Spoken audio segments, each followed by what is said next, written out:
One of the best I am marketer. Alaji Kuma, one of the best I am marketer. No, it's a Edo State. Happy Petro Guanoa. Sama Kuma, oh sorry. Happy Amurpano. Guano. Moto Revenue. No Muria, no Muria. Asaria vepe na amena so kwa vepe kuma kuma mena so ya vepe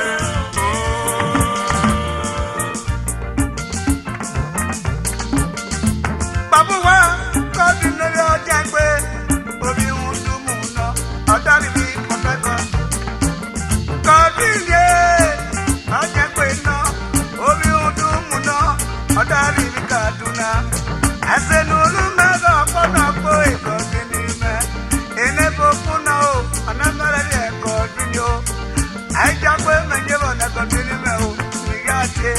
Asaria vepe na amena so kwa vepe kati ni masaria vepe Asaria vepe amena so kwa vepe teide masaria vepe Manuel tu via to payo one of the best oya marketer Emmanuel Obi ato kwa ino ika Edo State Ani Manuela Osawoga no na mwego Baba me Amona no de na Amona na o na Amona na na kwe na Emmanuela Yeba ga kwe mi mane no bia bia me Koko Sarabe kwe Amena so kwa we kwe Manuel Amena no so ya we kwe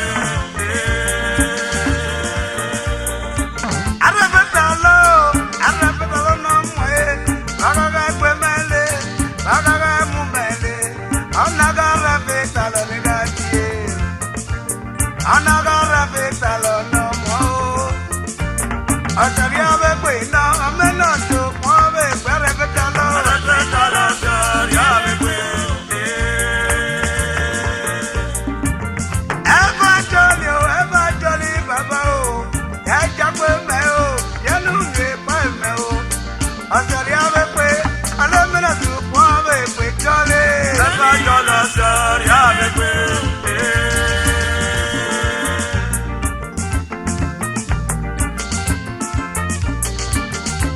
Adoma Apolu se iwago se require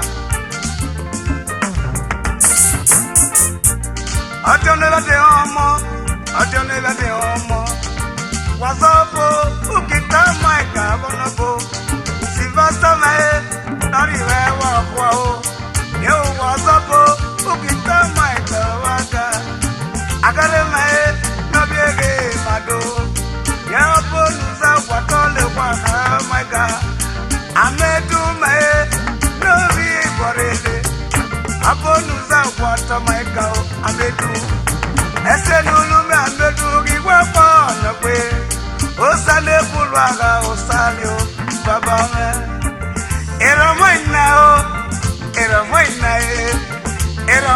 o na kwe mwame mena zewe opa o baba o Era moina Balista era moina Era moina na kwe mwame mena zewe opa Era moina Era moina Era moina kwe mwame mena zewe opa Ebula me Era moina Sato Era moina Sato dapa Era moina na kwe mwame mena zewe opa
Luyere,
Abaya yenu mi pa mero now. Yema na paso isame o. Nene na pa piare o. Yema na paso lo pa no solo go ye to di wa po. E o. Ye go paso. Nene me to ne mo ri jedu po. Ye pocha lo boko. Oja kwa ni ba no mo gale. Ibi e mo ga epewe. Ọba se gbe abi ọmọ dakwa n'ọmọ lọbịa. Ọba kadere bụ nene. Ọba kadere lo. Ọba kadere bụ nene lọrụ n'ọmụ gedugbo. Bọcha loboko, ọcha kwọli bẹnu mọ ọgali. Bọcha lobẹjọ, ọcha kwọli bẹnu mọ ọgali. Nene mu di aloya o nene o.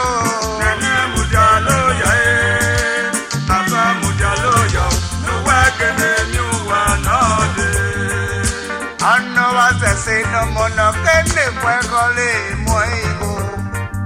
Anova luya no more no kene kwekole kisele sele o. Yela mude meno do. Bame zolo ebume. Se no kira guido chave sao. Se no kira guido biae. Se no kira bobo biao. Atata menjo sole bebe. Se no kira guido ya. Semekira gboga kia o. Semekira guido chaugo tata mejo selewe kwenene o. Agani agigene lore. Agigaro kono ni meje.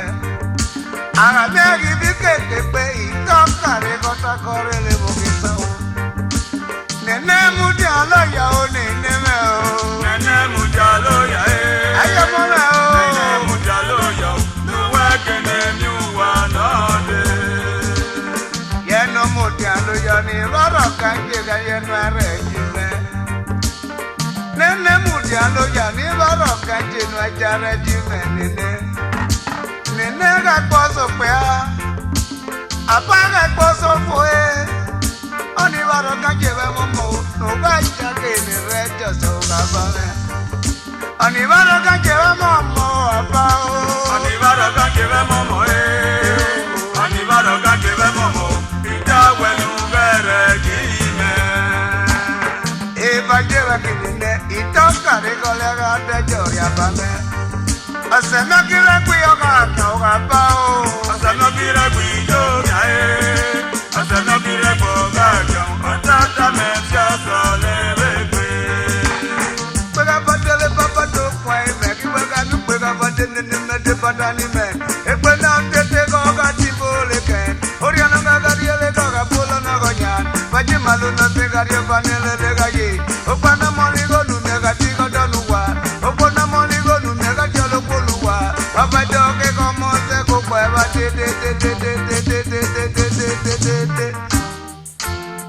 Neme no jobo. Apa me no do garialu panele. Ama wa kire yegbe. Neme no jobo.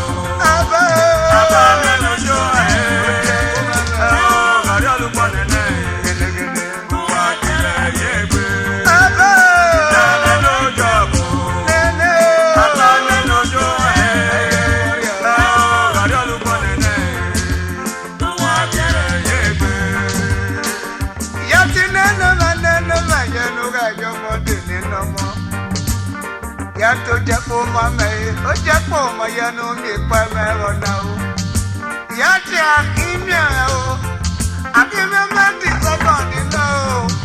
Yato japo mame o japo mayano ga japo me ni wona. Ipe baba je yawo yo, le ba ke le to japo mo ga o me. Asana kila ku yo ka ka o ni ni me. Asana kila ku yo ga e. Asana kila ku ga yo. Tata mencia sole bebe. Nene no japo. Apa no jo e. Ahora no pa o. Fuwa kare ye ko esa o. Nene no japo. Gene apa no jo e. Ahora yo lo pone ne.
Say no more, no, kwekole moigo.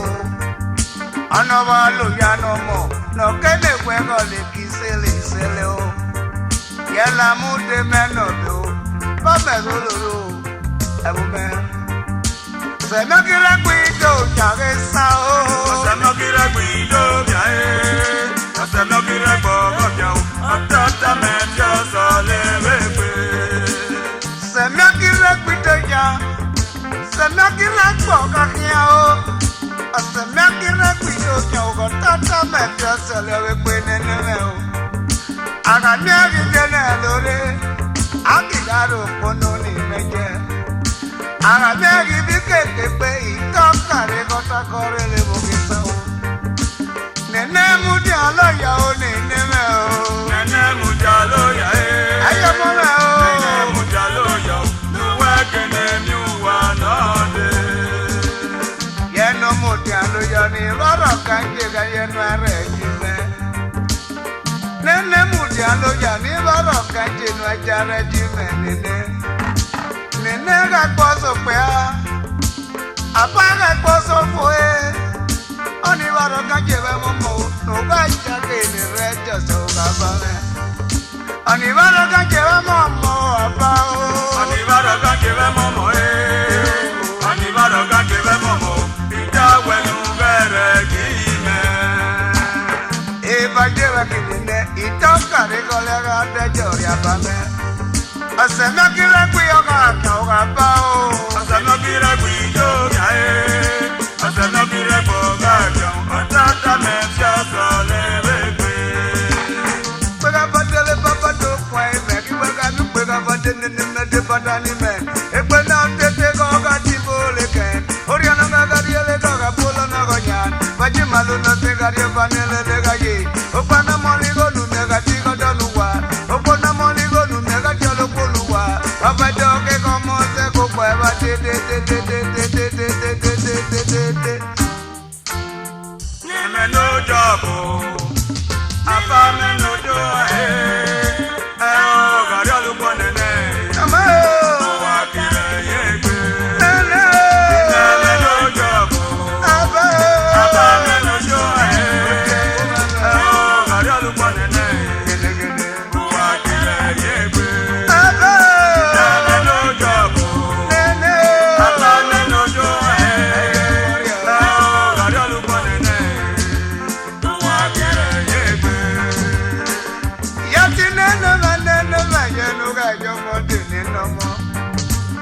Yato japo mame, o japo mayano mi pa me rona o. Yati akimia o, akimia mati second no. Yato japo mame o japo mayano ga japo me ni rona. Ipe baba je yawo yo, ale ba kele to japo ma o ga o me. Asana kila ku yo ka ka o ni me. Asana kila